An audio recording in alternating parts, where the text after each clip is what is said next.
Ladies and gentlemen, boys and girls, children of all ages, welcome to Robert Sports Show. I'm your host, Robert. All right, NASCAR Cup Series USA Today 301 from New Hampshire. 318.458 miles, 301 laps, 3 stages, 70, 115, and 116. They will get 8 sets of racing slicks. They will have fuel window is 92.96. So obviously we're going to have some strategy, especially in the stage 2 and 3. It all depends on tire wear. Obviously, there's not much tire wear. Once you get within that window of 90 laps-ish, and a caution comes out, you're going to get your fuel and be done for that stage. That does mean we're going to have a pit stop within stage 2 and within stage 3. I don't know if anybody will try to stay out at the end of stage 1 and pit sometime during stage 2 and kind of use that road course strategy. Being the fact it's a mile track, you can catch people laps down, but you also get caught a lap down. So that'll be interesting to see if anybody tries some weird off-the-wall strategy with this race. Obviously, rain in New Hampshire. I know Bob Boxer's put out about that. We don't know as of right now, beyond the race was moved up a half hour because there's an 80% chance of rain after 5 p.m., so they want to try to get it in before that. We know there was some talk about the new weather policy about time, because only a few tracks had no lights. New Hampshire is one of those, because when it was built, Bob Baer made an agreement with the city of Loudon they would not race at night, so that's why there's no lights. And I don't think every NASCAR track needs lights. I think you need tracks that don't have lights because it's a unique area. You need those kind of stuff, kind of unique things happen. That way you have your policies in place for the uniqueness. You don't need to be running at midnight every track. So whatever time, I think sunset is 7:30 Eastern time. So from the way Bob Bacher's put out, some other people put out, the new policy is NASCAR will come up with a time, 7:15, 7:30, whatever it is. Let's just say since sunset 7:30, the time is 7:30. So once 7:30 hits, the next time the leader comes to the line, you'll get the white flag, and then the checkered flag. But all the teams will know ahead of time. So my guess is if this race does get started late, so because it does take time to dry the track, with the wet weather tires, you want it not completely dry, but not standing water wet. So you're looking about an hour or so. So if it stops raining at 4, they start drying the track. Maybe we can get green flag by 5:15 Central Time. So the teams will know then, okay, we start the race at 5:15. We are not finishing 300 laps at Loudon before 7:30. So we know NASCAR will say, hey, 7:15 is our cut time. So no matter what, we're not going past 7:15. So at 7:15, we throw the white flag. Okay, so you run the race. You have 2 hours, whatever, change to run the race. When the time comes, 7:15 is that cutoff, so you get a caution. Say it's 7:05, you get a caution. So it's like, okay, so what do we do? That's when strategy comes in. So I think the teams will know ahead of time what that time is when the white flag's coming out. So it's not going to be like we don't know, oh, the white flag's out, race is over. No, people are going to hate this. It's going to be like a timed race. So if you think of an episode of 6 hours of Watkins Glen today, it's going to be just like that. They know after 6 hours the white flag comes up. So it's going to be literally a timed NASCAR race if it gets to that point with weather and gets towards sunset. Hopefully we don't get that. Hopefully we get a beautiful sunshiny day. Hopefully we get 301 laps in at New Hampshire and have a great race. But you just don't know. Maybe tomorrow, maybe Tuesday. If it goes tomorrow, we all know who wins. Mr. Monday Martin Truex Jr. But anyway, so on the website I go to, similar tracks to New Hampshire is Richmond and Phoenix. Denny Hamlin average finished at those 3 tracks in 12 races, 8.66 and 2 wins. Martin Truex Jr. 9.83 in a win. Kyle Larson 10.25 in a win. Ryan Blaney 10.91. Joey Logano 11.16 in a win. Chris Buescher 11.91 in a win. Chase Briscoe 12.08 in a win. Ross Chastain 12.16 in a win. Christopher Bell 12.25 in a win. William Byron 12.33 in a win. At just New Hampshire. So the 2 races in the Gen 7 car at New Hampshire. Martin Truex Jr. average finish 2.5 in a win. We know last year was on a Monday. If it goes on Monday this year, it's Monday Martin time. Bubba Wallace 5.5 average finish. Yeah, you heard me right. And as a Bubba Wallace fan, yes, 5.5 5 average finish in 2 Gen 7 races at New Hampshire, a 3rd and an 8th. Brad Keselowski 6.0, Denny Hamlin 6.5, Chase Elliott 7.0, Kyle Larson 8.5, Chase Briscoe and Daniel Suarez both 12.5. The new United States American citizen Daniel Suarez, congratulations to him on that.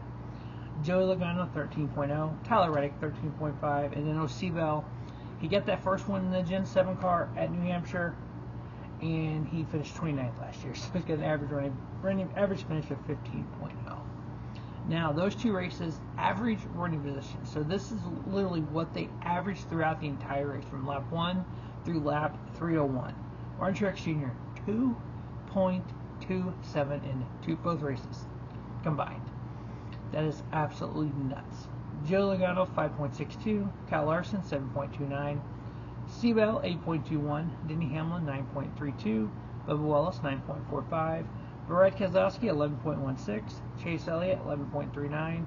Ryan Blaney, 11.73. William Byron, 12.03.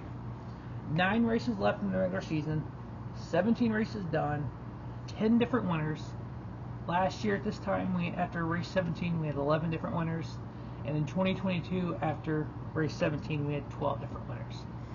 So, like we've said for 3 years now, the more we have this car, the more we have data, the more these engineers from these big teams are able to gather that data, process the data, and use that data, we're having less and less winners because they're figuring it out, what these brilliant minds do.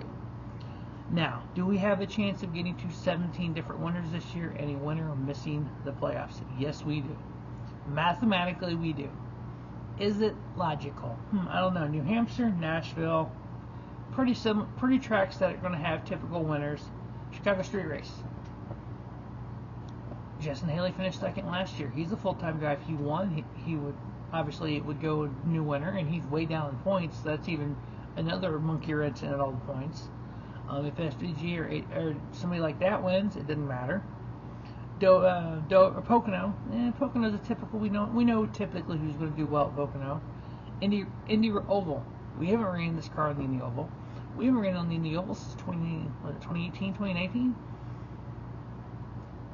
That's a wild card. Richmond, typically we know what we get. Michigan, we know what we get. Daytona, that's just a wild card. We know how that is. And then Darlington, in the regular season.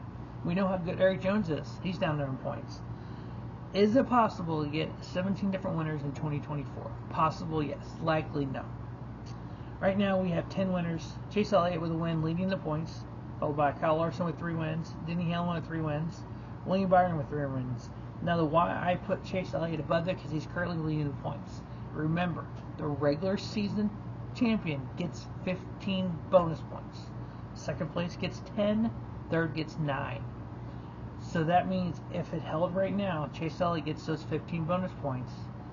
That means Kyle Larson not only lost any bonus points he could have won at Charlotte, the 5 for the win, 1 for each stage, he lost an additional because of points to his teammate. And those bonus points matter between rounds of the playoffs. So if it gets down to Martinsville and Kyle Larson finishes second in regular season standings and then misses Phoenix by less than 5 points, shit, I went to Charlotte. Denny Hamlin sitting there with 3 wins. William Byron 3 wins. Tyler Reddick has got a win. Ryan Blaney with a win. Christopher Bell with 2 wins. Brad Keselowski with a win. Daniel Suarez and Austin Cindric. They are 18th and 19th in points overall, but they win, so they're in. Now, if we start getting a bunch of different winners here, so right now Martin Truex Jr. is plus 122. Ross Chastain's plus 70 to the cut line. Ty Gibbs plus 70. Alex Bowman plus 66. Chris Buescher plus 27. Bubba Wallace plus 6. They're in on points. Then you have Joey Logano minus 6. Kyle Busch minus 31. They're not.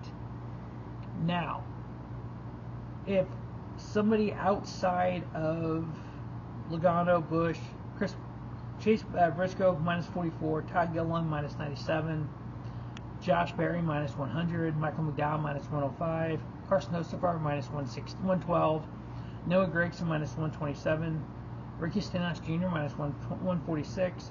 Eric Jones minus 159. Ryan Preece minus 165. John Hunter minus 167. Corey LaJoie minus 170. Justin Haley and Daniel Hemrick each minus 180. If somebody outside currently people in the playoffs win, it drops that cut line down.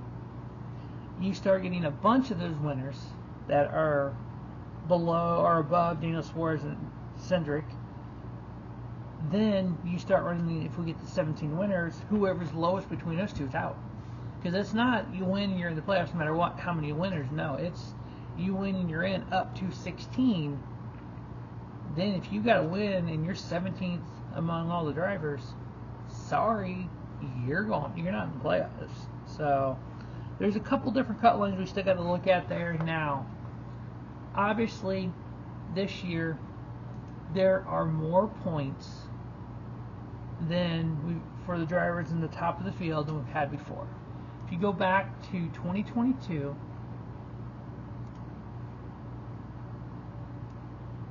after race number 17, the final playoff standing, I guess that year had a little bit more. Let me look here. So, alright, so 17th in points in 2020, or 2022, excuse me, had 392 points. Right now, 17th has 408 points. Last year at this time, the last person in the playoffs had 353 points. So 17th had 351 points.